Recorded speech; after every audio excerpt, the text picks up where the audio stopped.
Queridos irmãos, queridas irmãs e amigos que nos acompanham, sejam todos muito bem-vindos para mais uma transmissão do Instituto Vida para Todos. Muito bem, nós chegamos à mensagem de número 62 dessa série, que tem por título Ao Anjo da Igreja em Tiatira escreve. Os versículos são os versículos da carta à igreja em Tiatira, Apocalipse 2, versículos de 18 até 29. Só lembrando os irmãos que estamos falando a respeito das 7 igrejas, porque o Espírito nos dirigiu a fazê-lo. Não estamos preocupados em falar de uma forma convencional, doutrinária, sobre essas 7 cartas, senão essas 7 cartas são para nós conhecermos a história passada da igreja e a profecia do que será daqui para frente, e muitas coisas aconteceram no passado que hoje, né, tem influência nos dias de hoje, e é muito importante nós sabermos que para Deus é fundamental que a sua igreja seja edificada. Em Mateus 16, versículo 18, né, Jesus disse: eu edificarei a minha igreja e as portas do Hades não prevalecerão contra ela. E nós sabemos que o que contrapõe o avanço do reino das trevas é exatamente a igreja, e a igreja edificada. É por isso que, né, o inimigo de Deus, durante esses 20 e poucos séculos, tem procurado atacar a igreja, tem procurado destruir a igreja, mas ele não conseguiu até agora. Ele tem procurado danificar, tem procurado corromper a igreja, misturar a igreja com o mundo, misturar a igreja com a política, com o Estado. Queridos irmãos, nós estamos aqui, graças a Deus, falando como a igreja em Filadélfia. Que o Senhor possa, né, nos fazer entender tudo que a igreja passou nos séculos passados, e isso que a igreja passou nos séculos passados foi com a tentativa de destruí-la. Satanás quer destruí-la. Por quê? Porque a igreja, ou não permitir a edificação da igreja. Talvez ele permite a igreja viver uma vida religiosa, mas não permite que a igreja tenha a realidade do reino dos céus para ser edificada, porque a igreja edificada vai acabar com o reino, né, do império das trevas. Por isso, irmãos, nós temos visto que já no final do primeiro século, na carta para a igreja em Éfeso, já descobrimos, embora os irmãos daquela época eram fiéis para com o ensinamento dos apóstolos, todavia já não tinham, né, não recebiam essa palavra organicamente como vida no Espírito, portanto eles perderam o primeiro amor. Não adianta você pegar, né, um ensinamento correto e recebê-lo meramente na letra. Você precisa do Espírito. O Espírito precisa falar conosco, e o Espírito produz vida, e vida produz amor, né? E nós precisamos viver a vida da igreja, edificar a igreja por meio do amor, por meio da vida de Deus. E aí já começou o declínio na igreja em Esmirna. Nós temos as 10 grandes perseguições dos 10 imperadores mais terríveis, mas Satanás não conseguiu acabar com a igreja, né? Mas no meio disso começou a haver, né, uma deformação que não começamos a não ter mais a palavra profética.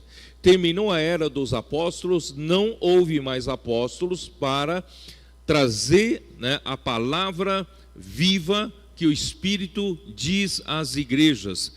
E sem a palavra, né, a igreja começa a declinar. E, sem a visão, o povo perece. Portanto, o homem começou a organizar-se para que a igreja não caia em divisões, e fortaleceram o governo dos bispos.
Filho e o ribeiro, o Espírito que traz para nós tudo que Deus é. E o que nós bebemos, nós não bebemos o manancial profundo em si, nós não bebemos a fonte em si, nem o ribeiro em si, nós bebemos das águas que está no manancial profundo, a água que está na fonte e a água que está no ribeiro, que é o próprio Deus triuno. Então, no dia em que nós cremos em Jesus, quem entrou em nós? O Deus triuno. O Pai está em nós, o Filho está em nós, o Espírito está em nós, Cristo está em nós, né? Então, assim, tentaram atacar a divindade de Cristo, dizendo que Cristo não é Deus, não tem a divindade. Com isso, nós ficamos sem chão, não temos base para a nossa fé. E se atacaram também a humanidade de Cristo, Cristo não era um homem verdadeiro. Também, se Cristo não veio como homem, nós ainda estamos em pecados. Se Cristo não ressuscitou, também é vã a nossa fé, não é isso? Mas graças a Deus nós conservamos, né, a visão da Trindade conforme está revelada na Bíblia. Não tente sistematizar na sua lógica. Vamos receber, né, à luz da Bíblia, tudo que a Bíblia fala, e essa é a nossa experiência. E depois disso veio, né, a tentativa eu falei sobre batismo infantil, eu falei como eles começaram a dar muito valor para os ritos, né, e achando que aquelas águas do batismo poderiam santificar o homem ou purificar o homem. Não, aquela água em si não, mas a realidade do batismo sim, muda o homem, né? Marcos 16 fala: quem crê e for batizado será salvo. Então, quem creu no Senhor Jesus, é importante dar o testemunho público, né, de que ele passou pelo Mar Vermelho, né, para o mundo morreu para ele, e ele morreu para o mundo, né, e a partir daquele momento ele se identificou na morte de Cristo, foi sepultado juntamente com Cristo e sai das águas em novidade de vida, para viver para o Senhor. Esse é o significado do batismo. E continuando, né, nós vimos, Satanás tentou então distrair o homem em buscar santidade pessoal, santidade individual, trazendo um conceito errado do gnosticismo ou do paganismo para o homem, de que a sua carne é que faz você pecar, essa carne, que isto é, o seu corpo. Então você tem que privar o seu corpo de dormir o suficiente, de comer o suficiente, de viver suficientemente, com seus confortos suficientes para isso. É como se, quanto mais você afligisse o seu corpo, quanto mais você privasse o seu corpo das suas necessidades, mais você estaria controlando a sua carne, né? E você está mortificando a sua carne por danificar o seu corpo ou privar o seu corpo. Esse não é o caminho de Deus. O caminho de Deus é mortificar os feitos da nossa carne, do nosso corpo, por meio do Espírito. Não é pelo ascetismo, não é pelo monasticismo, não é para a gente se isolar numa caverna. Se todos nós nos isolássemos, quem iria edificar a igreja? Se todos nós nos isolássemos, quem iria para a rua pregar o evangelho?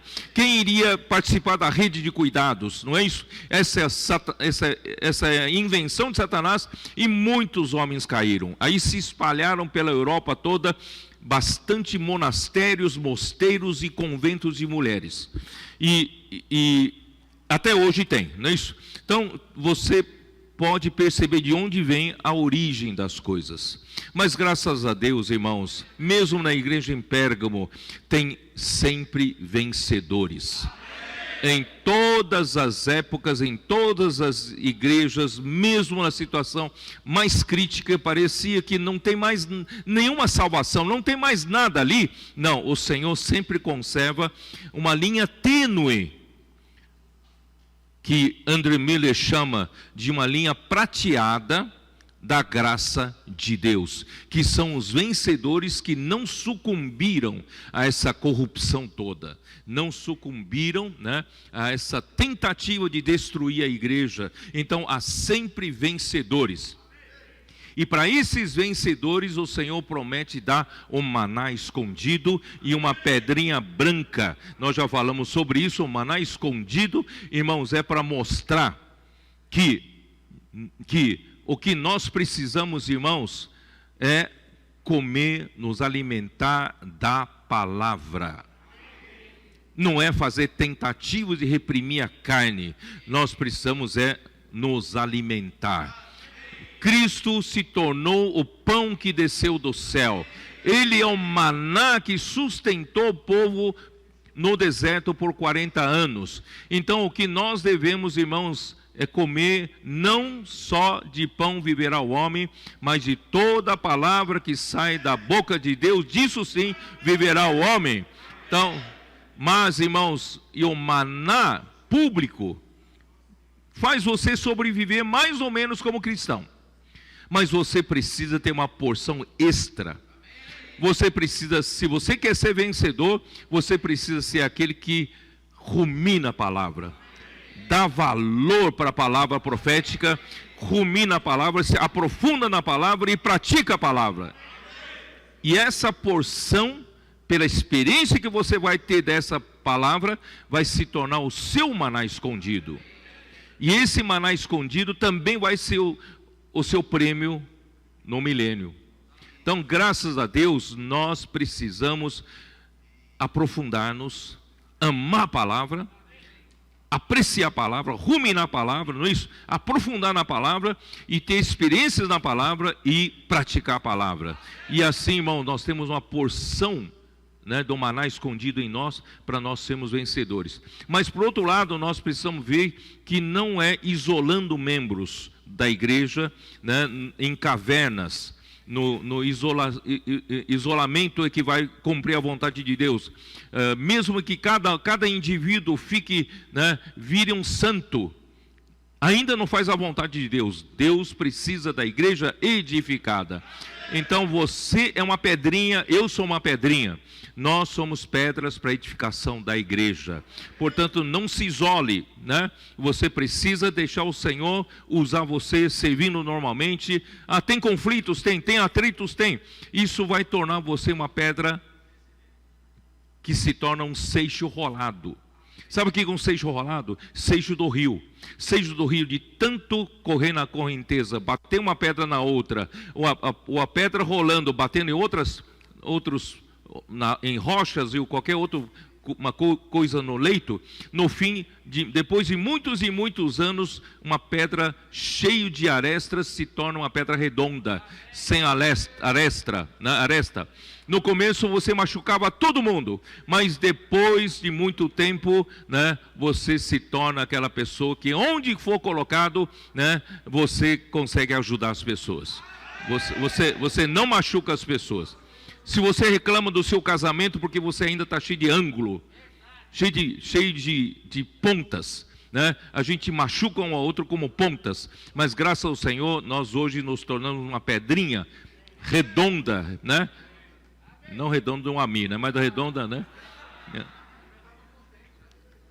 E essa pedrinha branca, pedra branca significa aprovação. Nós queremos ser aprovados. E não só isso, tem nela um nome novo.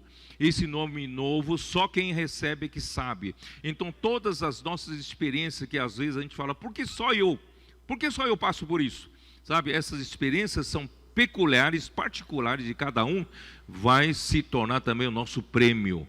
Aquele nome vai dizer tudo pelo qual você passou, a experiência que você passou, tá bom? Então, terminamos a igreja em Pérgamos, entramos na igreja em Tiatira, tá bom? Eu vou falar então sobre Tiatira agora, tá? Tiatira, eu vou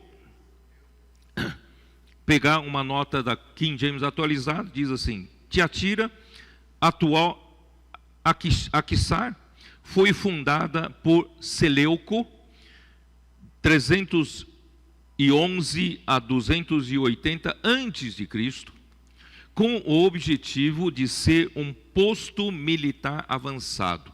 Então, ali a cidade foi avançada, foi fundada para ser um posto militar. A Lídia, vocês se lembram da Lídia? Lídia, vendedora de púrpura, era de Tiatira. Então, púrpura né, eu vou explicar depois o que é púrpura. Ela era de Tiatira, isso está em Atos 16:14. Eu não vou ler, essa nota está em King James atualizada. Então, vou explicar um pouco. A cor púrpura era obtida de algumas espécies de moluscos nativos do mar Mediterrâneo. É só lá que tem. Pela dificuldade de obtenção, o seu preço era muito alto. Quer dizer, eram moluscos específicos, não é um molusco em qualquer lugar, só ali que tem. E você tem que extrair um líquido, e aquele líquido é incolor, é branco, mas a hora que você extrai, você imagina só a quantidade de líquido de um molusco, é pouquíssimo. Então você tem que juntar bastante molusco, tem uma quantidade de líquido suficiente para você começar a tingir tecidos. Então, por isso que essa cor é caríssima, era caríssima. Então, só que depois de tingido, e quando você põe para secar, vira uma cor púrpura. Tá? Inicialmente o líquido é branco, mas a hora que você seca ao sol, fica púrpura. Por isso é uma cor nobre, só os nobres usavam. Pela dificuldade de obtenção, seu preço era alto, era a cor usada pelos magistrados romanos e tornou-se a cor imperial usada pelos governantes do Império Bizantino, já ali, né, em Constantinopla, e pelos bispos católicos de Roma. Né? Se você pegar a nota de Strong, ele vai dizer tuateira significa, a palavra significa odor de aflição. Aquela cidade é feita de uma colônia de gregos da Macedônia, situada entre Sardes e Pérgamo, sobre o rio Lico. Seus habitantes ganhavam a vida pelo comércio e pela arte em tintura em púrpura, tá? Por isso que Lídia era vendedora de púrpura. Ela era de Tiatira. Ali na sua terra natal, pegava o tecido tingido e vendia, porque esse tecido era nobre, tá? Era caro. E na versão Restauração a nota diz assim: a palavra grega Tiatira quer dizer sacrifício aromático ou sacrifício incessante, tá? Isso tudo é só para vocês saberem, tá? Tiatira, Senhor Jesus, vou falar da nota da Bíblia King James. Tem a King James atualizada e tem a Bíblia King James, são duas versões diferentes, tá? Então tem uma nota que diz assim: Tiatira ficava a 48 quilômetros a sudeste de Pérgamo. Cada uma de suas associações comerciais era dedicada a um patrono ou uma patrona, ambos divinos, quer dizer, era ligado para um Deus, né? No politeísmo, cujos eventos sociais centravam-se na adoração desses deuses. A pressão para que os cristãos participassem desse estilo idólatra de vida, tanto por razões econômicas como por razões sociais, era grande. A carta a Tiatira é a mais longa das 7 mensagens e a peça central de todas as 7, fica bem no meio, né? Isso é estranho, considerando que Tiatira era a menor cidade e a menos significativa do grupo. Além disso, um estudo mais apurado revela que a batalha espiritual travada em Tiatira é paralela à batalha a ser travada no final dos tempos. Apocalipse 14, capítulo 14 até capítulo 18. Cristo, numa única vez em Apocalipse, é chamado de Filho de Deus, e sobre os olhos, e fala, os olhos são semelhantes à chama de fogo e pés como bronze reluzente. Bom, então vamos ver quem é o Senhor que fala com a igreja em Tiatira. Vamos ler o versículo 18. Ao anjo da igreja escreve: estas coisas diz o Filho de Deus. Olha só, aqui aparece o Filho de Deus. Estas coisas diz o Filho de Deus, que tem os olhos como chama de fogo e os pés semelhantes ao bronze polido. Irmãos, primeiro aqui fala, ele é o Filho de Deus. Filho de Deus. Porque nessa igreja há uma figura feminina que predomina, tá? Mais tarde eu vou dizer, ela é prefigurada por Jezabel, tá?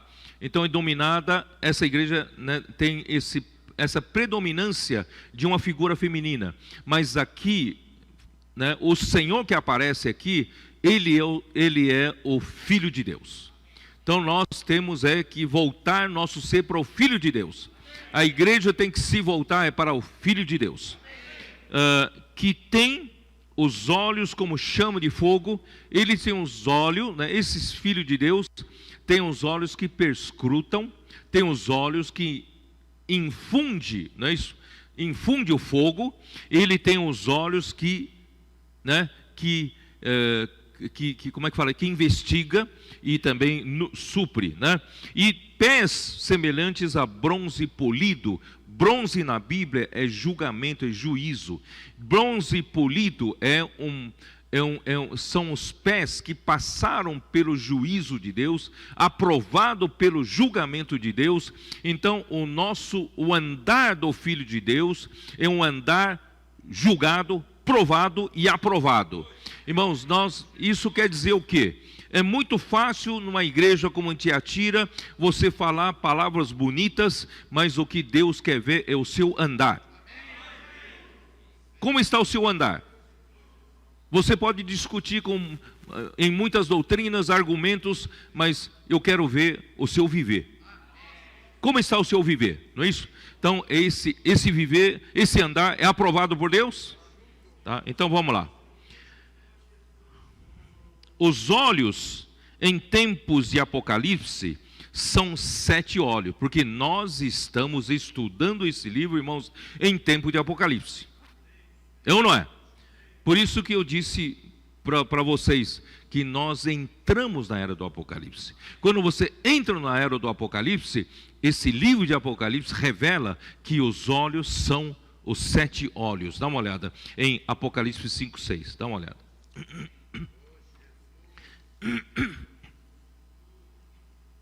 Então vi no meio do trono e dos 4 seres viventes, e entre os anciãos de pé, um cordeiro, como tendo sido morto, acabara de ter sido morto. Ele tinha 7 chifres, bem como 7 olhos, que são os 7 Espíritos de Deus enviados por toda a terra. Então esse que é o Filho de Deus, o Senhor que aparece à igreja em Tiatira, é a igreja que tem os olhos como chama de fogo. E esses olhos, no tempo de Apocalipse, são o quê? São os 7 Espíritos de Deus que percorrem enviados por toda a terra, né? Então, também, lá no livro de Daniel, Daniel 10, dá uma olhada, Daniel 10, Daniel capítulo 10, versículos 5 e 6.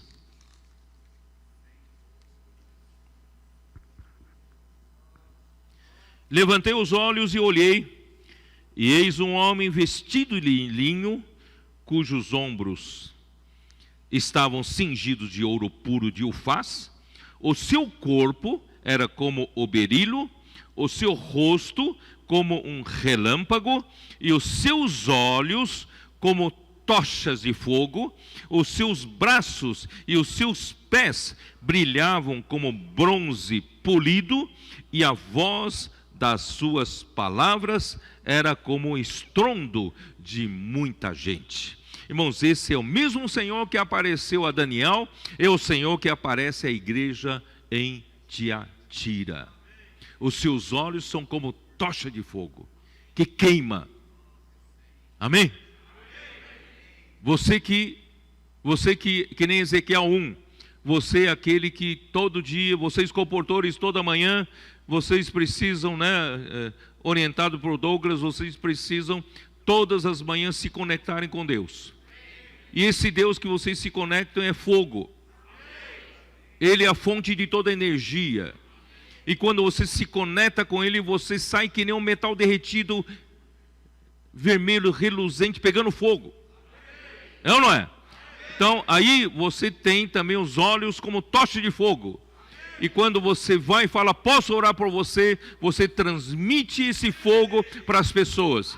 Você transmite esse Deus que é cheio de energia de Deus para as pessoas, e as pessoas levam um choque. E passam a chorar. Por quê? Porque vocês estão em contato direto com esse Deus.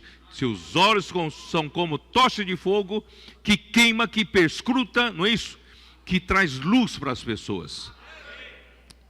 E os pés, como bronze polido.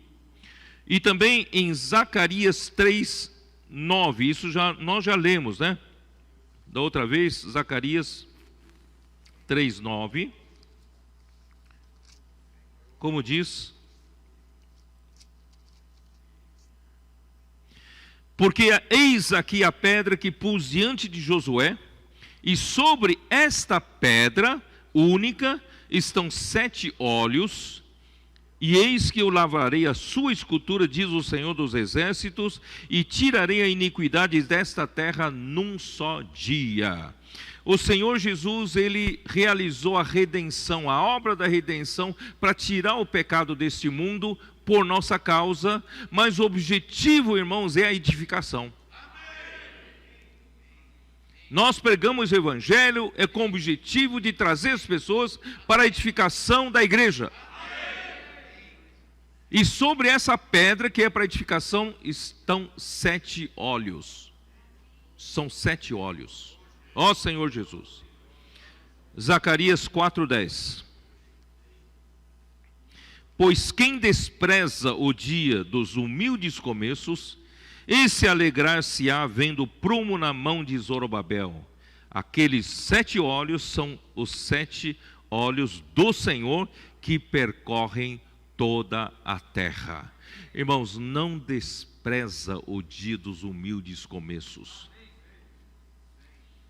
10 anos atrás, eu já disse isso várias vezes, eu estava preocupado. Eu falei, Senhor, se nós somos a igreja de Filadélfia em formação, se o Senhor tem dado a palavra profética para nós, que naquele tempo a gente falava, irmão Dom que falava sobre a palavra presente e verdade e a palavra atual, lembra-se? E se nós estamos no centro da tua vontade, mas nós não temos penetração ainda na sociedade. A nossa palavra ainda não ecoa nas ruas, embora a gente fazia algum trabalho, não é isso?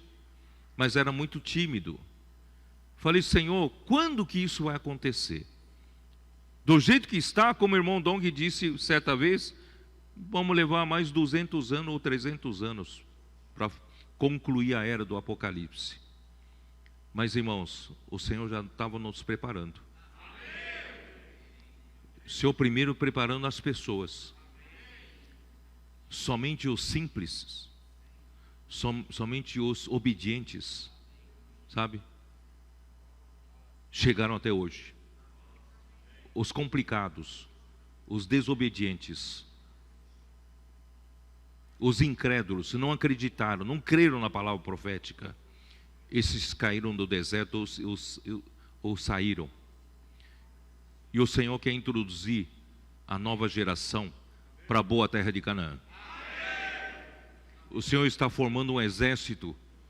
As nossas crianças estão saindo para orar com as pessoas na rua. Os nossos adolescentes estão perdendo medo e vergonha, pregando evangelho, fazendo comportagem.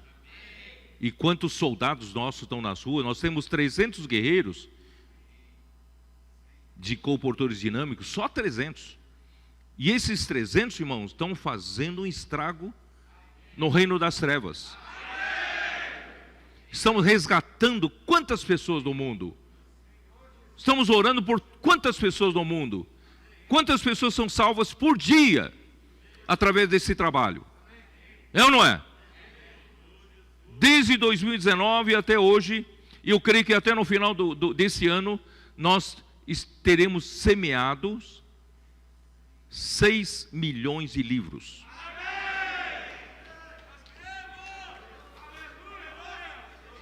Continuamos um pequenino rebanho. Temos só 300 guerreiros nas ruas, mas o Senhor multiplicou. O Senhor pôs a mão porque agora os 7 espíritos estão atuando juntos. E conforme esse trabalho sai, irmãos, os 7 olhos estão saindo. 7 olhos. Ele sabe quem precisa. E esses nossos adolescentes já estão entrando numa nova cultura. Esses meninos, crianças, adolescentes, jovens, estão entrando numa nova cultura. Eles veem pela frente modelos de pessoas que amam a palavra profética. São pessoas que são simples e creem na palavra profética, são simples para obedecer e praticar.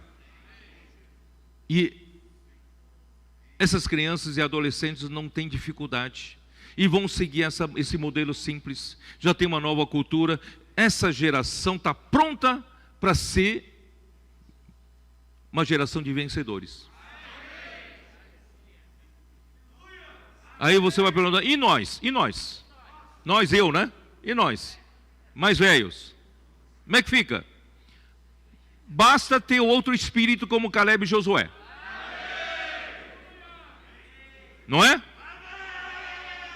Hein, Nilo? E nós? Outro espírito, né, Melo? Outro espírito. Simples, obediente. Ó Senhor Jesus. Isso com relação às pessoas. Com relação a ferramentas, o Senhor através do ministério de Mondong, o Senhor deu todas as ferramentas necessárias. Só que na época parecia que não conseguia operar de uma maneira maior. Mas graças a Deus, que essas ferramentas ficaram como nosso legado. E quando chegou na era do Apocalipse, o Senhor pôs os seus 7 espíritos, seus 7 olhos da pedra, não é isso? Para funcionar na sua completude. Irmãos, as coisas mudaram. Não temos só 300 guerreiros nas ruas, nós temos o Avança Jovem, tantos jovens adolescentes estão nas ruas, é ou não é? E agora nós temos irmãos e irmãs das igrejas que estão saindo também, pregando o Evangelho, é ou não é? Nós temos a rede das conectadas que estão cuidando das mulheres. Eu falei ontem para elas que elas foram as pioneiras a montar uma rede de cuidado, que eu já venho falando de rede de cuidado, mas a gente não sabia como montar, mas elas foram as primeiras a montarem a rede de cuidado das mulheres. E o homem, graças ao Senhor, seguiu um pouco o exemplo das mulheres, né? Hoje, né, Vilmar? Tem rede de homens também, não? Tem rede de homens? Tem rede de homens, tem a rede de cuidados, né? Se entra jovem, vai para o jovem. Se entra homem, vai para o homem, não é isso? Então, graças ao Senhor, tem uma reunião de grupo de homens, né? Irmãos, nós temos aqui o quê? Tudo isso se multiplicou. Por causa dos 7 olhos, 7 Espíritos de Deus enviados por toda a terra. Eu tenho que continuar. Por isso, irmãos, Zacarias 4:6 é a realidade no nosso meio. Prosseguiu ele e me disse: esta é a palavra do Senhor a Zorobabel. Não é por força, não é pela sua força, Zorobabel. Zorobabel, coitadinho, está no meio do deserto, reedificando o templo do Senhor, com pouco recurso que tem. Naquele tempo, quando construíram o primeiro templo, tinha toda a riqueza que Davi acumulou para Deus, é ou não é? Para a casa de Deus. E Salomão construiu de uma forma magnífica. Mas agora, 50 mil pessoas voltaram e não tem muito apoio ali, só tem um apoio. O rei Ciro assinou um decreto, né, o Artaxerxes assinou outro decreto, quer dizer, mas não tem muito apoio, a vizinhança toda é contra. Então, será que o Zorobabel vai conseguir edificar essa casa? Não despreze o dia dos humildes começos. Basta colocar o Espírito do Senhor. Não por força, nem por poder, mas pelo meu Espírito, diz o Senhor dos Exércitos. Se o Espírito não atua, em vão o homem trabalha. Mas quando o Espírito atua, irmãos, não despreze esse dia de humildes começos. O Senhor o fará. E o Senhor está fazendo. Está fazendo no nosso meio. E Apocalipse 4:5 diz o quê? Senhor Jesus.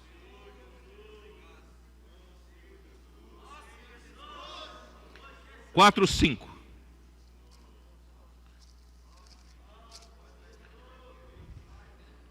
Do trono saem relâmpagos, vozes e trovões, e diante do trono ardem 7 tochas de fogo, que são os 7 Espíritos de Deus.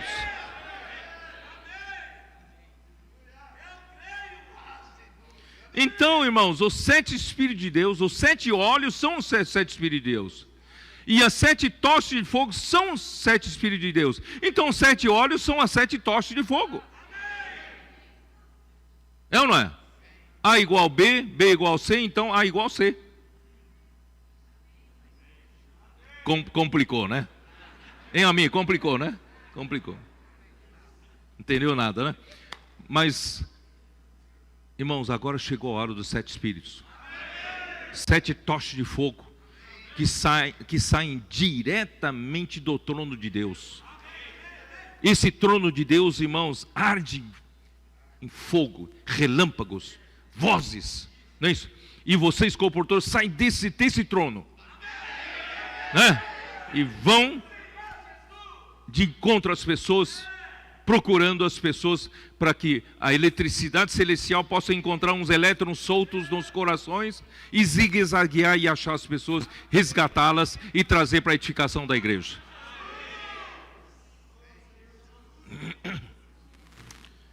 Senhor Jesus, eu preciso avançar. Apocalipse 1, versículos 14 e 15. O Senhor que aparece com veste de sumo sacerdote, que anda no meio dos 7 candelabros de ouro, em Apocalipse 1, ele tinha essa situação, né? Versículo 14: a sua cabeça e cabelos eram brancos como a alva-lã, como neve, os olhos como chama de fogo. É tempo de Apocalipse, é para acordar, é para queimar, tirar toda a frieza, toda a monidão, deixar o Senhor queimar a gente, perscrutar até o íntimo do nosso ser.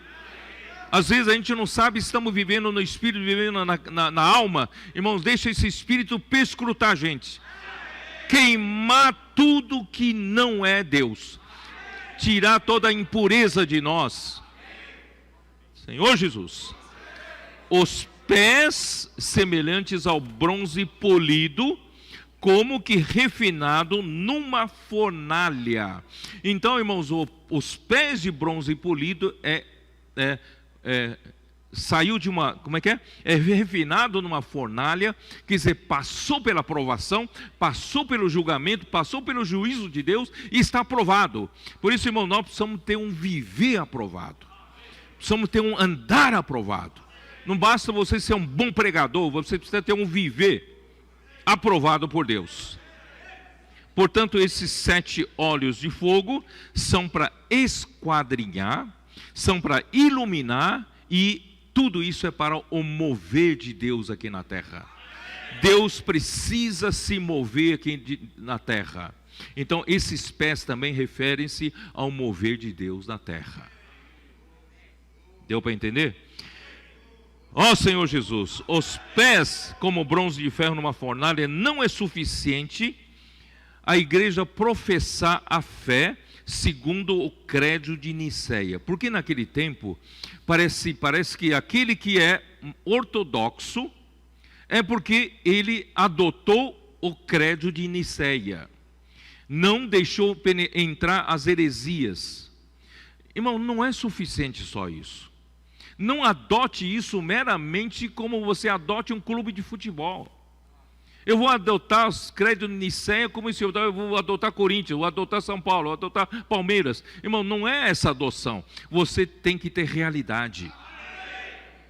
Então você não é suficiente a igreja professar fé segundo o credo de Niceia, mas andar segundo a realidade da fé, o qual precisa ser provado e aprovado. O seu andar precisa ser provado por Deus e aprovado por Deus. Bom, aí então vou falar um pouquinho de história. Posso?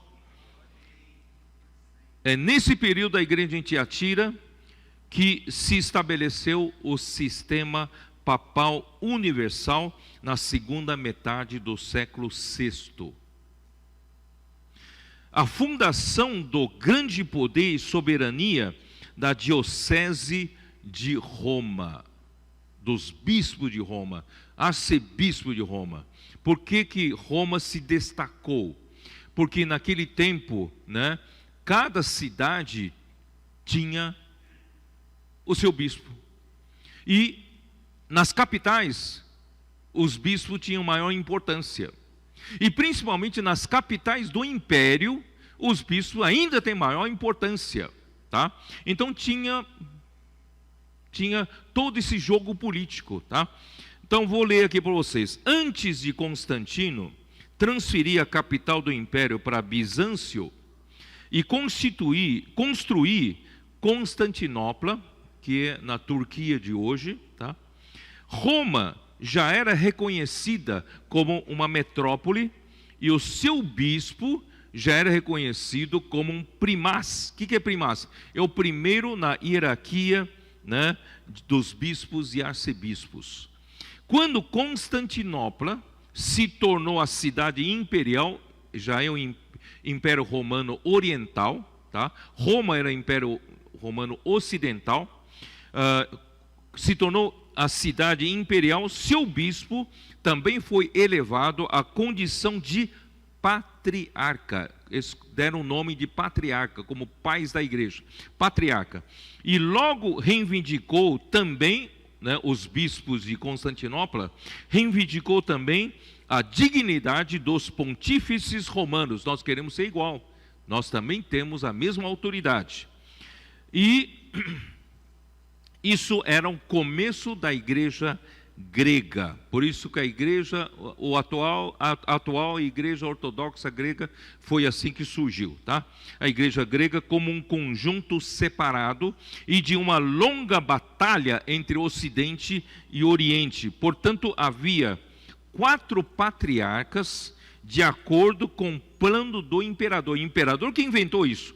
Tem 4 patriarcas em Roma, Constantinopla, Antioquia e Alexandria. E a disputa então começou a disputar. Quem é maior? Quem manda, né, na coisa? E Roma teve um handicap a mais. Roma falou assim, afirmava que Pedro, o São Pedro, né, o apóstolo, né, de Pedro foi o primaz entre os apóstolos, e que a sua primazia foi herdada pelos bispos de Roma. Até hoje pensam assim, certo? Ele é o primeiro, né, primeiro que tem a primazia, né, lá em Roma.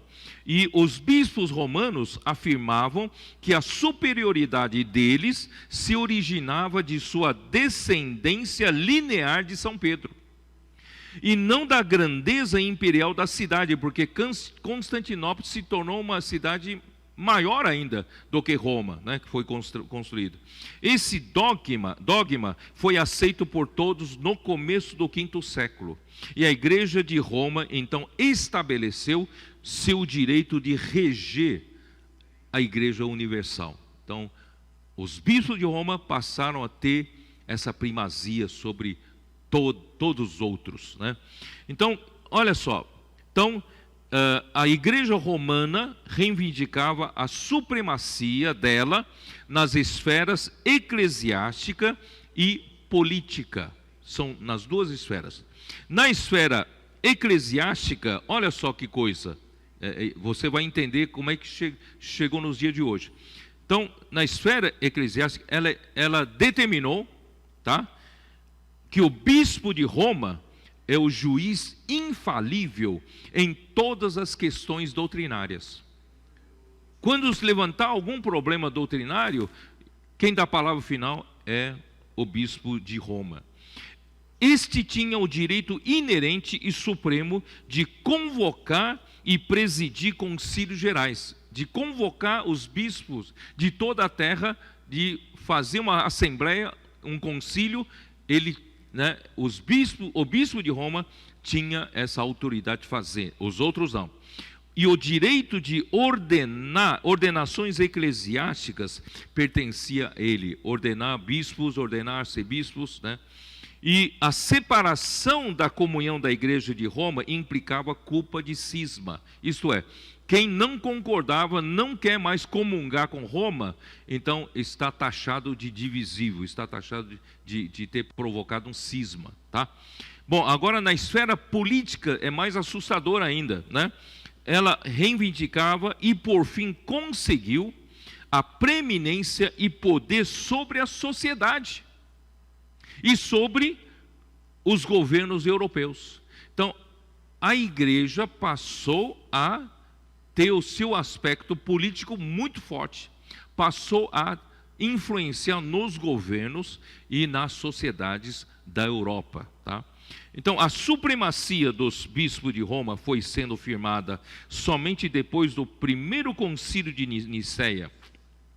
Os primeiros bispos de Roma sequer eram conhecidos na história eclesiástica. Foi a ascensão do Inocêncio I, no ano 402 d.C., que conferiu força e definição a esse novo princípio da Igreja Latina, ou Igreja de Roma.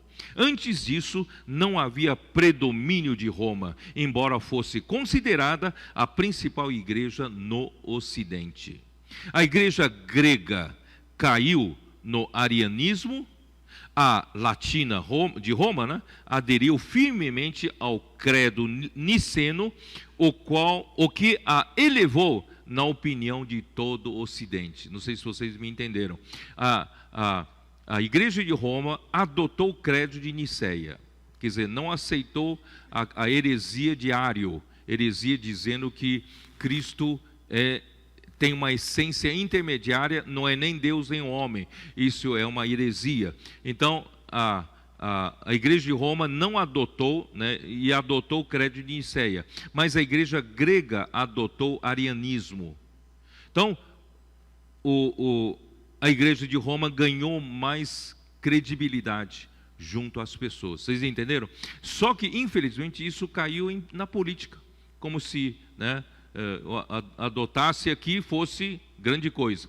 Então nós precisamos ter realidade, irmão. Não é só essa capa de coisa. Bom, aí vamos lá. Apocalipse 2 de novo. Vamos voltar lá. Apocalipse 2, versículo 19. Conheço as tuas obras, Senhor Jesus. Vamos lá. Conheço as tuas obras, o teu amor e a tua fé, o teu serviço, a tua perseverança e as tuas últimas obras, mais numerosas do que as primeiras. Irmão, provavelmente as obras da igreja em Tiatira são muitas, né? Praticam muito caridade, praticam muitas obras. Mas o amor, fé, serviço e perseverança aqui mencionados devem se tratar da fidelidade do remanescente, que eu digo a linha tênue dos vencedores, né? Só que a fidelidade do remanescente, que era preciosa aos olhos do Senhor, porém a impiedade reinante nessa igreja a sobrepujou em muito, tá? Então, versículo seguinte, vamos lá.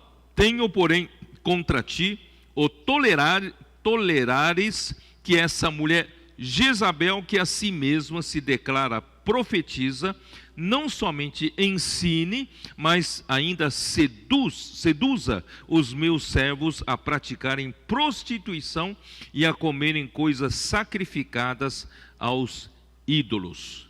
E dei-lhe tempo para que se arrependesse, ela todavia não quer arrepender-se da sua prostituição. Bom, em Pérgamo, Balaão foi um profeta gentil que por lucro, né, atraiu o povo de Deus à prostituição e à idolatria. Esse foi o erro da igreja em Pérgamo.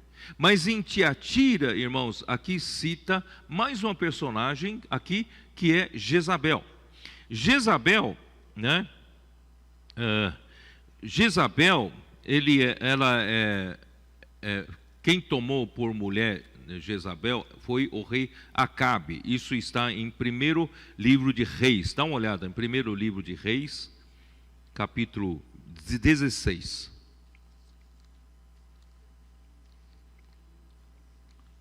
Senhor Jesus, capítulo 16, versículo 29. Vamos começar pelo versículo 29.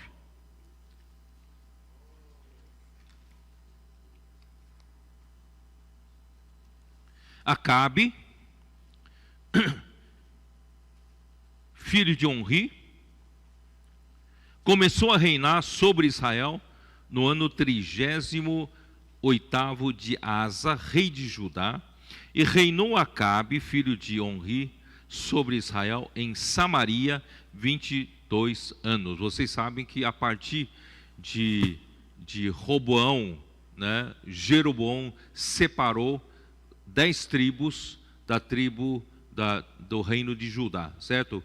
Então passou a existir dois reinos, o reino de Israel e o reino de Judá. E o rei Acabe é um dos reis, né, de Israel, não é de Judá, Israel. E ele reinou, né? Aqui diz, fez Acabe, versículo 30, fez Acabe, filho de Onri, o que era mal perante o Senhor, mais do que todos os que foram antes dele. Quer dizer, ele foi o pior de todos, fez mal perante o Senhor. Como se fora coisa de somenos, andar ele nos pecados de Jeroboão, filho de Nebate, tomou ainda por mulher a Jezabel, filha de Etibaal, rei dos Sidônios, e foi e serviu a Baal e o adorou. Olha só que coisa horrível, né? Ó Senhor Jesus.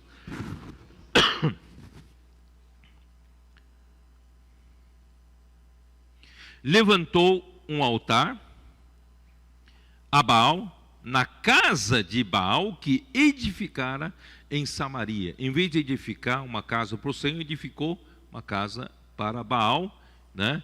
E é isso, né? E levantou um altar, né, nessa casa, e também fez Acabe um poste ídolo, de maneira que cometeu mais abominações para irritar ao Senhor, Deus de Israel, do que todos os reis de Israel que foram antes dele. Irmãos, isso é terrível, não é isso? Terrível. Eu vou explicando aos poucos. Bom, o que houve aqui com relação a Acabe? O que o Acabe fez que Jezabel fez, né? Então, lá em primeiro livro dos Reis, capítulo 18, dá uma olhada. Capítulo 18. No versículo 20.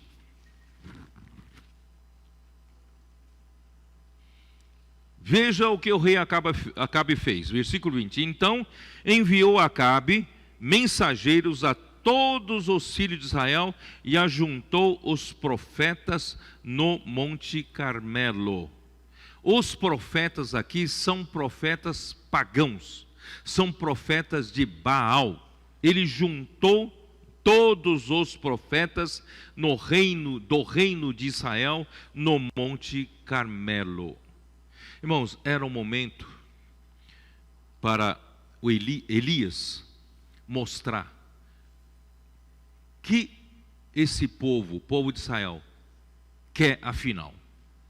Se eles querem seguir a Baal como o rei Acabe, então siga o Baal. Mas se eles quiserem seguir a Deus, o Senhor, que siga o Senhor, e ele vai provar que o Senhor é Deus. Baal não é Deus, Senhor é Deus, tá? Então, aí entra na história Elias. Então Elias se chegou a todo o povo e disse: até quando cocheareis entre dois pensamentos? Se o Senhor é Deus, seguiu. Se é Baal, seguiu. Porém, o povo nada lhe respondeu. Quer dizer, o povo está em cima do muro. Não fique em cima do muro.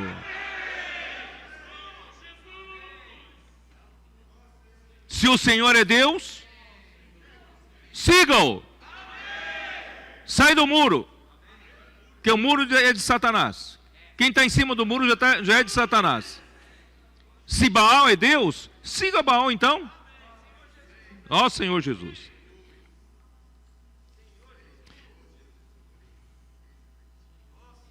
Então disse Elias ao povo: só eu fiquei dos profetas do Senhor, e os profetas de Baal são 450 homens. Irmão, dos profetas do Senhor não sobrou ninguém, só Elias. E de Baal 450.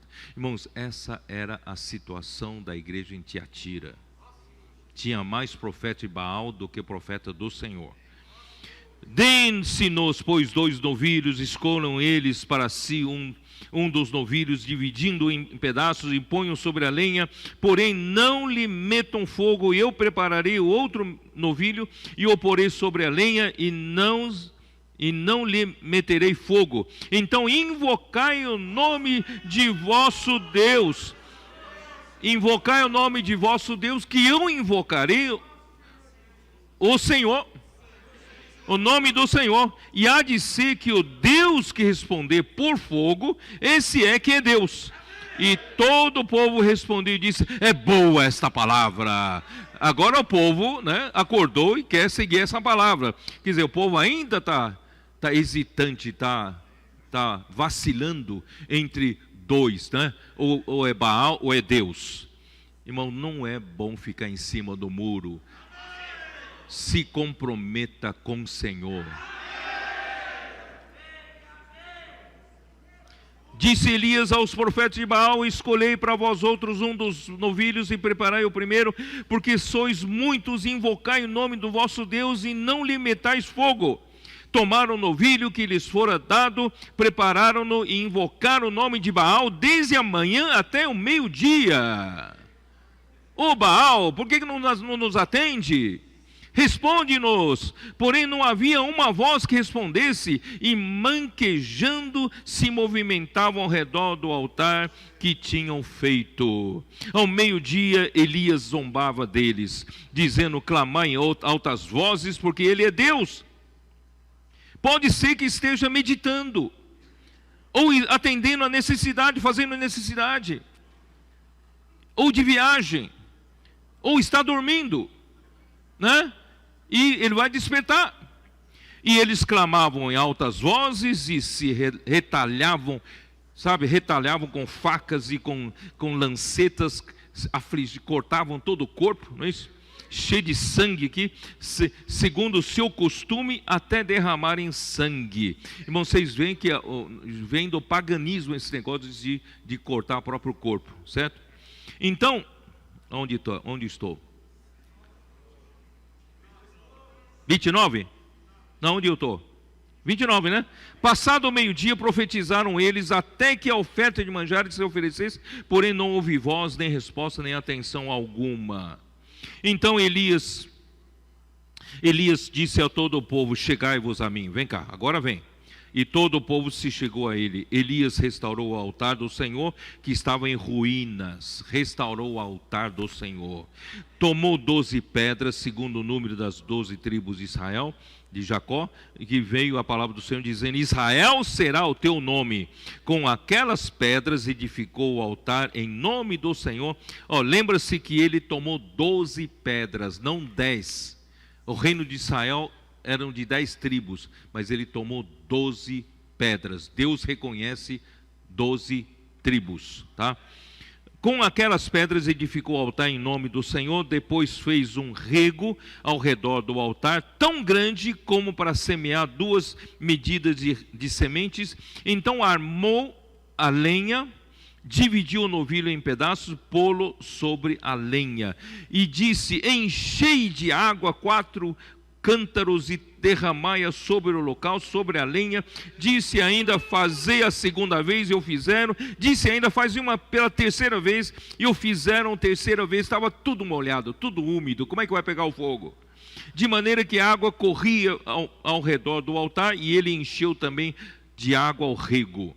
No devido tempo, para se apresentar a oferta de manjares, aproximou-se o profeta Elias e disse: ó Senhor Deus de Abraão, de Isaque e de Jacó, fique hoje sabido, que todos hoje saibam que tu és Deus em Israel, e que eu sou teu servo, e que segundo a tua palavra fiz todas essas coisas. Responde-me, Senhor, responde-me, para que este povo saiba que tu, Senhor, é Deus, e que a ti fizesse retroceder o coração deles. Irmãos, Elias fez tudo isso por causa do povo. Elias sabia quem era Deus. Elias não tinha dúvida, mas o povo tinha dúvida. O povo cocheava entre 2 pensamentos. O povo vacilava entre Deus e Baal. Então naquele dia Elias queria que o povo finalmente visse que Deus é Deus. O Senhor é Deus. Então caiu o fogo do Senhor e consumiu o holocausto, e a lenha, e as pedras, e a terra, ainda lambeu a água que estava no rego. O que vendo todo o povo caiu de rosto em terra e disse: o Senhor é Deus! O Senhor é Deus! Disse-lhes Elias: lançai mão dos profetas de Baal, que nenhum deles escape. Lançaram mão deles, e Elias os fez descer ao ribeiro de Quizon, e ali os matou. Sabe o que Elias queria? Queria que o povo acordasse, que Deus é Deus, seguisse a Deus.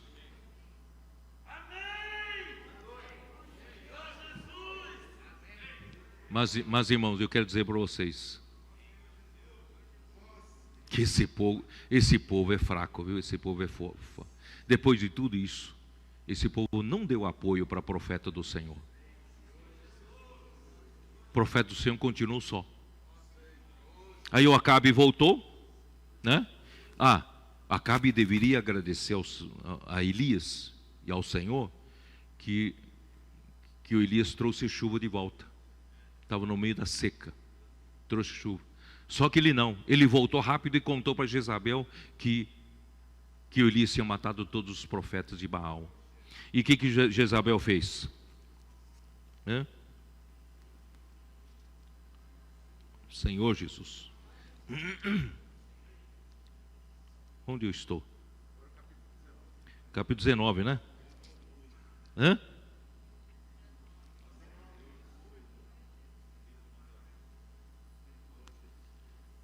É isso, né? Ó Senhor Jesus.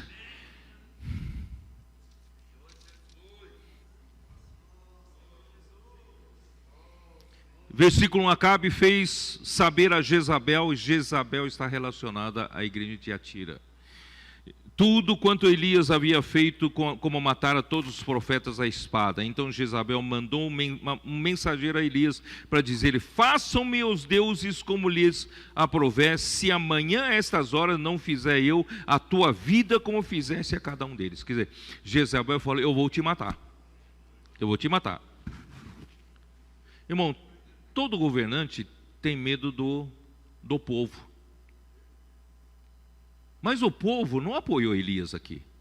Depois de ter visto essa grande maravilha, provando que Jeová é Deus, não Baal, o povo deveria dizer: não, nós queremos um profeta do Senhor, sim. Mas ninguém saiu em sua defesa. Aí o que aconteceu? Ele foi para o deserto. Versículo 4: foi para o deserto, sentou debaixo de um zimbro, uma planta medicinal, e pediu para si morte. Senhor, me mata, basta, toma, Senhor, agora a minha alma, pois não sou melhor do que meus pais. Aí deitou-se, versículo 5, deitou-se e dormiu debaixo do zimbro, e eis um anjo o tocou e disse: levanta-te e come.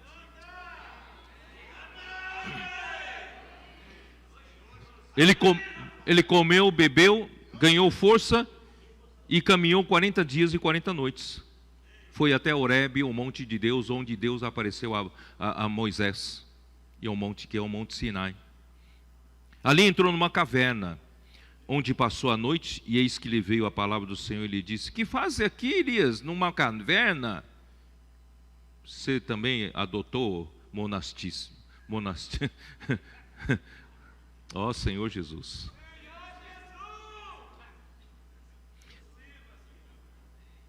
Ele respondeu: tenho sido zeloso pelo Senhor, Deus dos exércitos, porque os filhos de Israel deixaram a tua aliança, derribaram os teus altares, mataram os teus profetas à espada, e eu fiquei só, e procuram tirar minha vida. Jezabel quer me matar, eu estou só, nem povo me apoia, ninguém apoia. Todo mundo que fica em cima do muro, nessa hora difícil, ninguém apoia. Vamos sair do muro.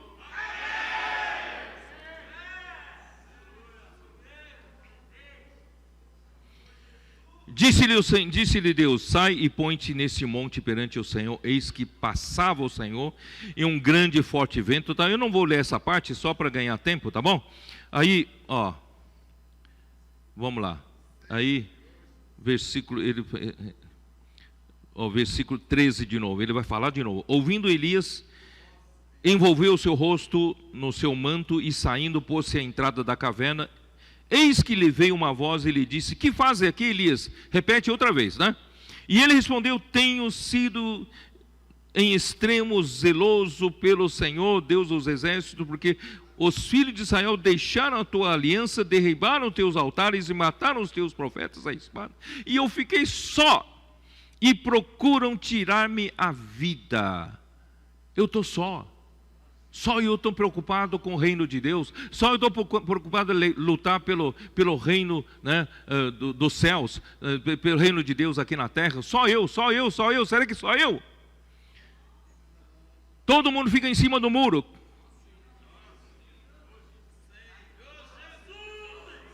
Aí o Senhor falou assim, eu não vou ler essa parte toda, eu vou ler o versículo 18. Também conservei em Israel 7.000. 7.000. Todos os joelhos que não se dobraram a Baal. E toda a boca que o não beijou. Irmãos, o Senhor, na igreja de Filadélfia, reservou esses 7.000. 7.000 que saíram dos muros, de cima do muro. São comprometidos, engajados. Eles fiaram, são fiadores. São fiadores de Elias. Se Elias morrer, nós morremos junto.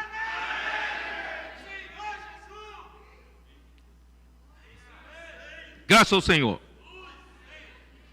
Ah, Senhor Jesus. Irmãos, quem toma a liderança da obra de Deus pode às vezes sentir-se só. Tendo demonstrado ao povo que Baal não era Deus e que o Senhor era Deus, ele não teve apoio popular. Ninguém saiu em sua defesa quando Jezabel ameaçou matá-lo. O Senhor disse a Elias: também conservei em Israel 7.000, todos os joelhos que não se dobraram a Baal e toda a boca que não beijou. Em Tiatira, irmãos, ainda havia os que não se dobraram à prostituição e à idolatria. Então, como que eu vou aplicar agora? Aplicação. Deus é o marido legítimo do seu povo, e Jerusalém é o lugar que ele escolheu para a sua habitação. Deuteronômio 12, abre a sua Bíblia em Deuteronômio 12, versículo 4. Não fareis assim para com o Senhor vosso Deus. Não construa altar em qualquer lugar. Não constrói um centro de adoração em qualquer lugar. Deus estabeleceu um só lugar para ser o seu centro de adoração. Mas buscareis o lugar que o Senhor vosso Deus escolher de todas as vossas tribos, para ali pôr o seu nome e a sua habitação, e para lá ireis. Todos têm que ir para lá, o lugar onde o Senhor escolheu. A esse lugar fareis chegar os vossos holocaustos, os vossos sacrifícios, e os vossos dízimos, e a oferta das vossas mãos, e as ofertas votivas, as ofertas voluntárias, os primogênitos das vossas vacas, das vossas ovelhas. Lá comereis perante o Senhor vosso Deus, e vos alegrareis em tudo o que fizerdes, vós e as vossas casas, no que vos tiver abençoado o Senhor vosso Deus. Não procedereis em nada segundo estamos fazendo aqui, cada qual tudo o que bem parece aos seus olhos.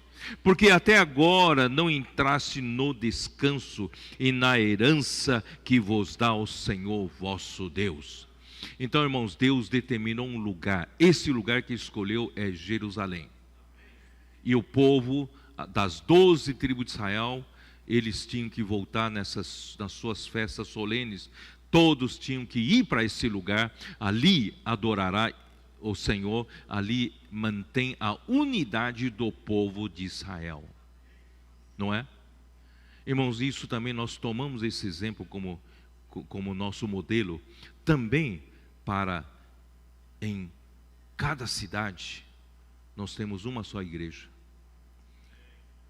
Se você é um convertido, você é um cristão, você creu no Senhor Jesus e vive na cidade X, você pertence à igreja X.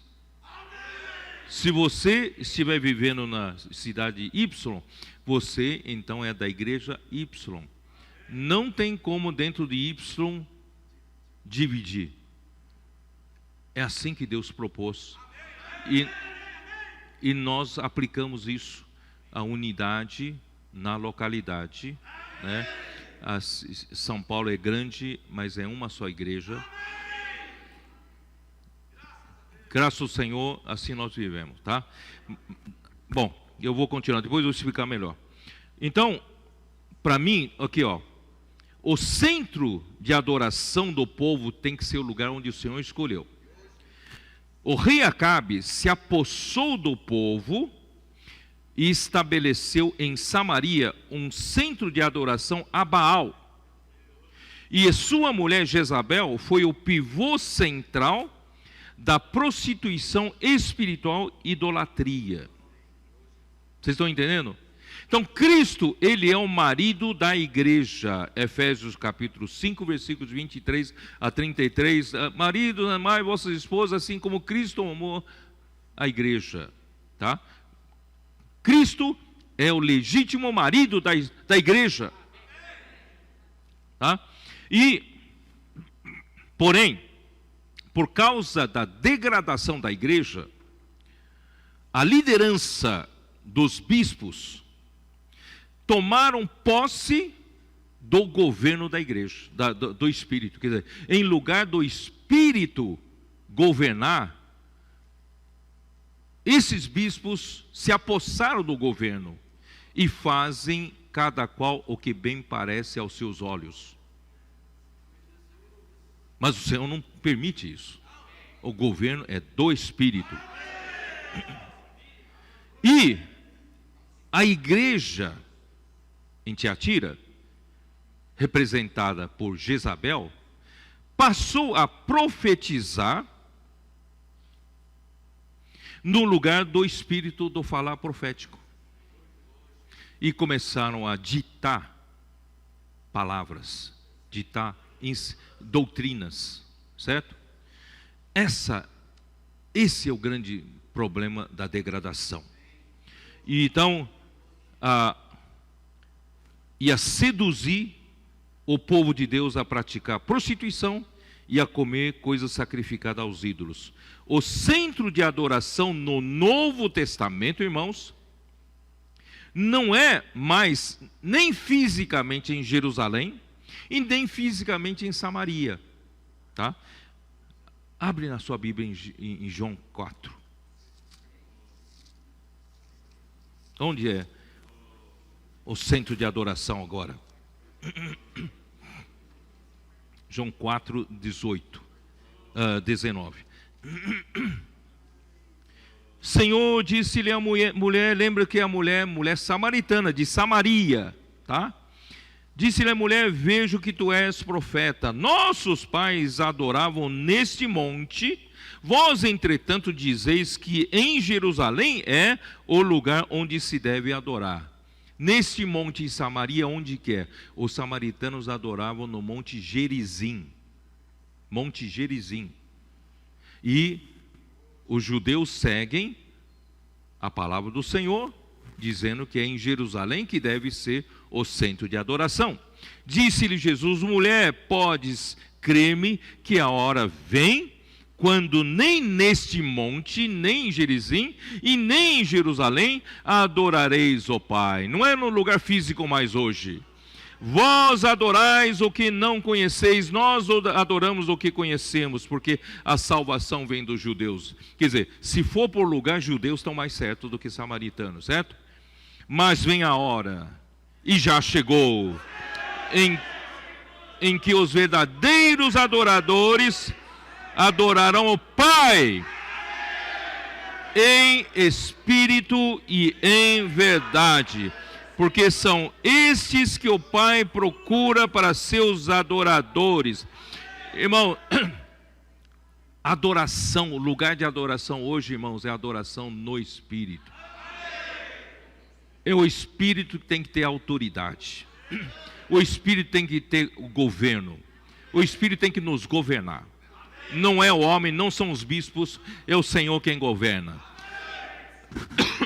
Não é ensinamento da Jezabel, da profetisa Jezabel, mas é a palavra profética do Espírito. Quem tem ouvidos, ouça o que o Espírito diz às igrejas. Sabe por quê? Sabe por quê? Porque Deus é Espírito. Importa que os seus adoradores o adorem em espírito e em verdade. A igreja adora a Deus. E Deus é Espírito. Portanto, a igreja deve adorar em espírito e em verdade, na realidade, não no fingimento, não na aparência, mas em realidade. Ó Senhor Jesus. Quais foram os pecados de Jeroboão? Vocês se lembram ou não? Porque no registro de Acabe fala, ele não somente continuou nos pecados de Jeroboão, e ainda, pior ainda, tomou por mulher a Jezabel. Não é assim que estava registrado ali? Então, o que são os pecados de Jeroboão? Quem sabe? Primeiro livro dos Reis, 12.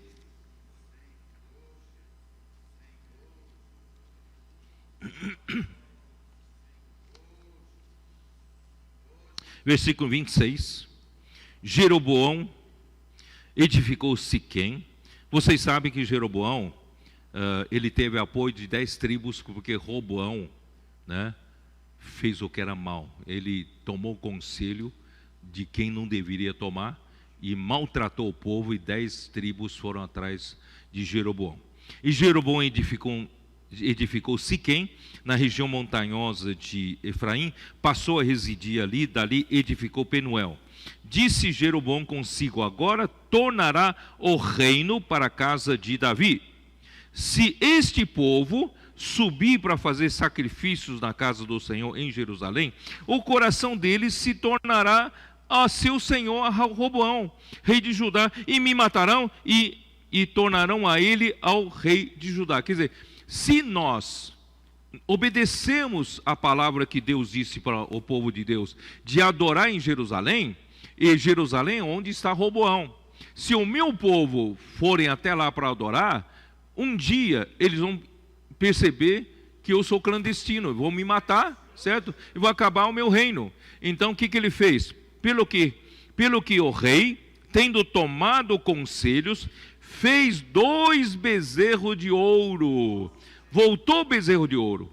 E disse ao povo, basta de subires a Jerusalém, vês aqui teus deuses, ó Israel, que te fizeram subir da terra do Egito, pois um em Betel e outro em Dan, e isso lhe tornou em pecado, pois que o povo ia até Dan, cada um para adorar o bezerro, né? E Jeroboão fez também santuários nos altos, e dentre o povo constituiu sacerdotes que não eram dos filhos de Levi. Então Jeroboão, para não perder o seu reino, fez o que era abominável aos olhos do Senhor, constituiu uma divisão, outro centro de adoração, e não só constituiu outros 2 centros de adoração, mas construiu 2 bezerros de ouro para adorar. Olha só que pecado. E Acabe não só seguiu esses pecados, ainda tomou a Jezabel, que detestava o profeta do Senhor, né? Então, irmãos, isso tudo, essa ilustração é para ilustrar a igreja em Tiatira, tá? O Senhor Jesus, vamos lá. E todos nós, vou ler uma nota do André Miller, tá? Na página 308. Todos sabemos o que Jezabel foi quando se assentou no trono de Israel como rainha. Seu nome chega até nós envolto em crueldades e sangue. Ela odiava e perseguia as testemunhas de Deus, encorajou e favoreceu os sacerdotes idólatras e profetas de Baal, acrescentou violência à corrupção e tudo se transformou em caos, em ruína. E esse foi o nome que o Senhor escolheu para simbolizar o estado geral da igreja professa durante a Idade Média. Tá? E outra nota dele: a igreja medieval foi culpada de duas coisas em especial. Primeira, de ter arrogante e impiamente procurado usurpar o supremo poder sobre as nações. Irmãos, a igreja não tem nada a ver com a política, a igreja não governa sobre as nações. 2, e de ter perseguido o fiel remanescente dos santos, tal qual como os valdenses e outros. Irmão, aí entra os comportores. Tá? Mas os santos, mesmo tão perseguidos, possuirão o reino. Apocalipse 18, 18. Dá uma olhada. Apocalipse 18, 18. Apocalipse 18, 18, 8. Né? Por isso, em um só dia sobrevirão os seus flagelos, morte, pranto e fome, e será consumida no fogo, isso está se referindo à queda da grande Babilônia, tá? Porque poderoso é o Senhor Deus que a julgou. Tá? Então aqui diz assim, mas os santos, mesmo tão perseguidos, possuirão o reino. Isso está escrito no livro de Daniel. E reinarão com Cristo por 1000 anos. E todo o sistema de Jezabel será completa e definitivamente rejeitado. Aí usa um versículo que nós lemos: é forte o Senhor Deus que a julga. Irmão, nós vamos vencer no fim. A grande Babilônia será julgada. E para as primeiras 3 igrejas, a frase "quem tem ouvidos ouça o que o Espírito diz às igrejas", vem antes a promessa aos vencedores. E para as 4 últimas igrejas é o contrário. Quem tem ouvidos para ouvir vem depois da promessa aos vencedores. Aqui indica uma mudança. Primeira mudança para a igreja em Tiatira é de que, né, já não tem, Deus não tem, o Senhor não tem mais esperança de falar para toda a igreja se arrepender. Então ele fala para o remanescente, para os candidatos aos vencedores, né? A promessa para os vencedores. E também indica outra mudança, é que as primeiras 3 igrejas existiram no seu tempo, mas as 4 últimas permanecem até a volta do Senhor. Tá? Então a igreja em Tiatira vai permanecer até a volta do Senhor. Depois vem a igreja Sardes, permanece até a volta do Senhor. Vem a igreja de Filadélfia, nós vamos trazer o Senhor de volta. E a igreja em Laodiceia também permanecerá até a volta do Senhor. Então essa é a diferença, tá? Então parece que ele não espera mais ninguém, né? Bom, eu já falei sobre isso. Que o Senhor nos guarde de todos os feitiços de Jezabel, a fim de que possamos apreciar por completa a nossa unidade com Ele mesmo, com Deus, e suas promessas, bênçãos aos vencedores. Isso é André Miller que escreve, não sou eu, estou falando. Aí, eis que a prostro de cama, Apocalipse 2, né? Vamos voltar lá, Apocalipse 2, versículo 22. Eis que a prostro de cama, bem como em grande tribulação os que com ela adulteram, caso não se arrependam das obras que ela incita, tá? Matarei os seus filhos e todas as igrejas conhecerão que eu sou aquele que sonda mentes e corações, e vos darei a cada um segundo as suas obras, tá? Aqui quer dizer o quê? Quer dizer, o samaritano, peraí,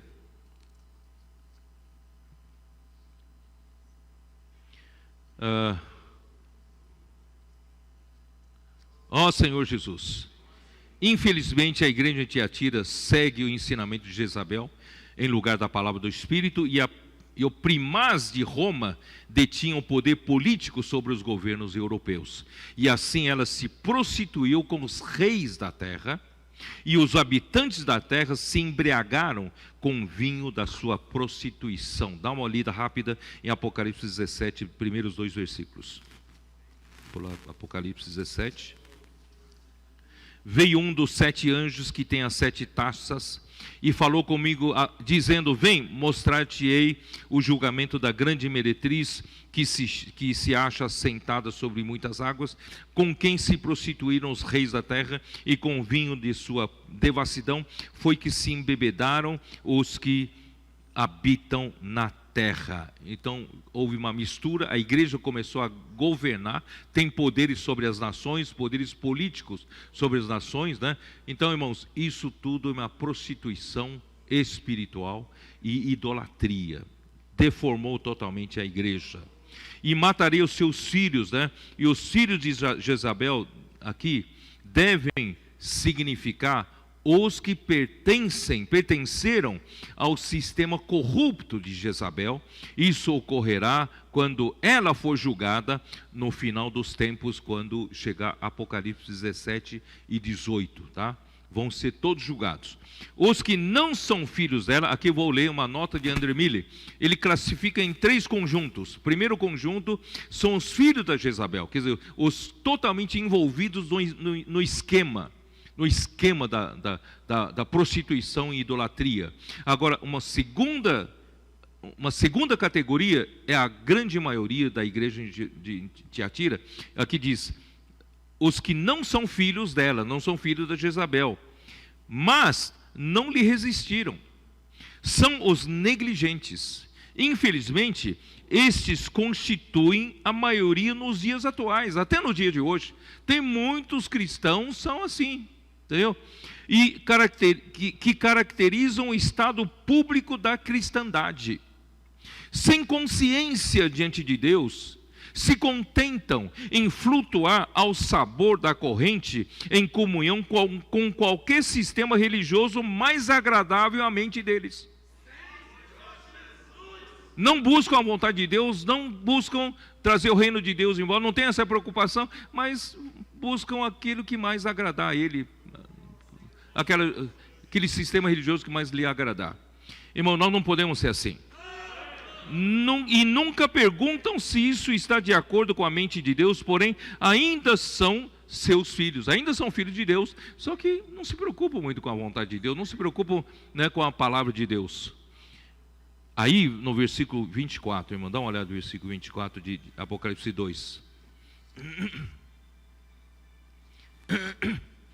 Digo todavia a vós outros, os demais de Tiatira, a tantos quantos não têm essa doutrina e que não conheceram, como eles dizem, as coisas profundas de Satanás, outra carga não jogarei sobre vós, tão somente conservai o que tendes até que eu venha. Então, para André Miller, essa é a terceira categoria de pessoas. Essa terceira categoria de pessoas são os demais de Tiatira. Demais.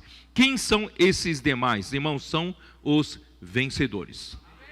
Ainda há mais uma categoria, o fiel remanescente, os vencedores.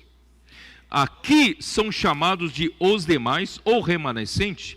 Eles terão poder sobre as nações, junto com Cristo, quando Ele vier para reinar.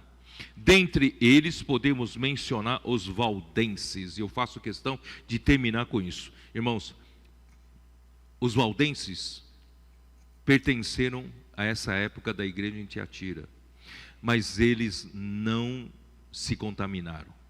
Pelo contrário, eles defenderam a fazer colportagem. Eles defenderam a divulgar a palavra de Deus, porque eles viveram numa época em que as pessoas não podiam ter a palavra de Deus na mão, não podia ter a Bíblia na mão. Era proibido para qualquer um que não seja do clero ler a Bíblia né, e levar a Bíblia. Irmãos, ele foi salvo lendo a palavra. Ele falou que não é possível, as pessoas precisam de palavra. É palavra aqui, ó, é palavra. Né? Então, ele era, vou ler aqui, tá? Pedro Valdo, Pierre Valdez, eu não sei como ler, viveu em 1140 a 1205 ano. Foi um rico comerciante de roupas de Lyon, um homem instruído, líder dos valdenses na Idade Média. Ele viveu nessa época das trevas. Em sua época, somente o clero podia ter acesso às escrituras. Ele e seus companheiros carregavam uma bolsa presa por uma alça ao pescoço, escondida sob a roupa, tá? Por isso vem porter a col. Col é pescoço, tá? É uma bolsa, porter a bolsa pendurada no pescoço. Por isso vem o colportor, tá?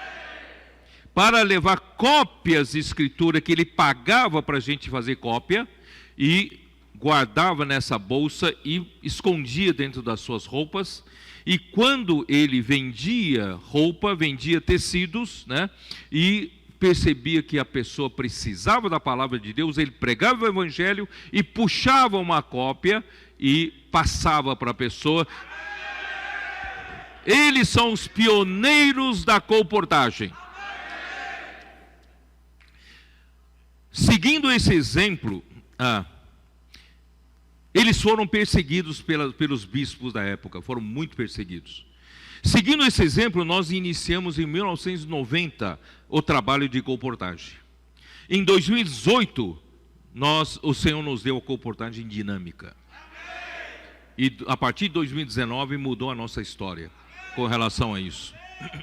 Os colportores, irmão Dom, que sempre enfatizava, são como o sumo sacerdote, que carregam um peitoral com 12 pedras, de todas as 12 pedras, 12 tribos de Israel, em que nesse peitoral tem o Tumim, Urim, onde Deus fala de uma forma instantânea, não é isso? Se o sacerdote quiser saber, tirar uma dúvida, né?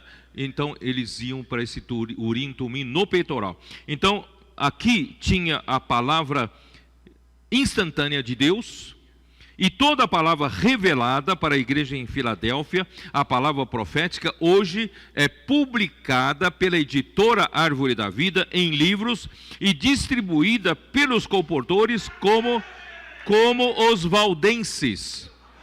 Vocês são os valdenses de hoje. E Deus nos deu essa abordagem celestial. Posso orar por você? Hoje a gente não precisa ter medo de ser morto. Nós podemos chegar na rua, chegar às pessoas e dizer: posso orar por você, posso orar por você, posso orar por você. E deixar esses livros que contêm a revelação de Deus, a palavra de Deus, para pregar o evangelho do reino, para edificar a igreja e trazer o reino de Deus de volta. Essa frase tem aberto muitos corações. Posso orar por você, para receber o evangelho, e aqueles que querem receber ajuda e cuidado, e são lançados para o cuidado na rede de cuidado das igrejas. Irmão, vou terminar aqui. O Senhor nos abençoe. Muita coisa aconteceu, muita coisa Satanás destruiu, contaminou, mas, irmãos, graças a Deus, há sempre os remanescentes. Há sempre uma linha que era fiel ao Senhor. E até em Tiatira tem os demais. Tem o remanescente. E muito mais agora na igreja de Filadélfia. Todos nós devemos ser esses, fiéis ao Senhor. Portanto, irmãos, se você ainda não se comprometeu, se comprometa. Desça do muro. Desça do muro. Se Baal Deus, então siga Baal. Mas se Jeová é Deus, se o nosso Senhor é Deus, vamos seguir ao Senhor de todo o nosso coração, comprometidos, engajados, somos cúmplices uns dos outros e com o Senhor. Deus abençoe a todos. Amém.